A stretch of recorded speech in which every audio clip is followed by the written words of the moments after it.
Le sexisme chez les professionnels de santé est souvent réfuté par l'excuse du carabinage. L'origine du mot carabin est multiple, soit de celui qui enfouissait les morts de la peste, soit en référence à l'uniforme proche de celui des carabiniers. Il désigne familièrement les étudiants en médecine à l'esprit paillard. Ambiance potache? On n'en est pas si sûr. Le milieu médical n'a jamais été très ouvert aux femmes. En France, la première femme à avoir son doctorat de médecine date de 1875. Première femme française médecin de la faculté de médecine de Paris.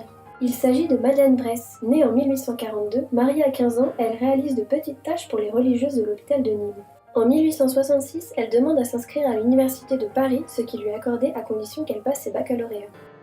Alors que d'autres étudiantes étrangères se sont inscrites comme Mary Putnam ou Elizabeth Garrett, la demande de Madeleine Brès doit être validée par Victor Duruy, le ministre de l'Instruction publique, et par l'impératrice Eugénie. Pendant la guerre de 1870, Madeleine Brès est interne provisoire dans les hôpitaux, mais on lui refuse le titre officiel d'interne. Elle s'installe alors comme pédiatre, passe sa thèse, fonde le journal Hygiène de la femme et de l'enfant et participe au développement des crèches en France. Elle meurt en 1921, seule, aveugle et dans l'oubli. Il faut dire que l'entrée des femmes en médecine n'était pas vue d'un très bon œil.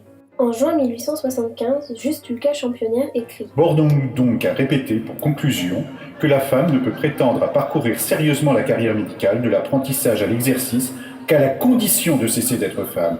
De par les lois physiologiques, la femme médecin est un être douteux, hermaphrodite ou sans sexe, en tout cas un monstre. » On pourrait croire que depuis les choses se sont arrangées.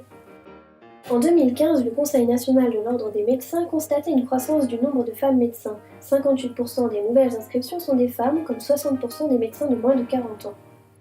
Pourtant, une enquête de novembre 2017, réalisée par l'Intersyndicale nationale des internes, a montré que le sexisme et le harcèlement sexuel sont toujours monnaie courante.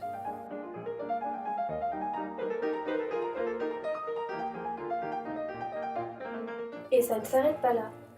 Plusieurs affaires, au fil des années, ont mis à jour des violences sexistes perpétrées par le corps médical et soignant.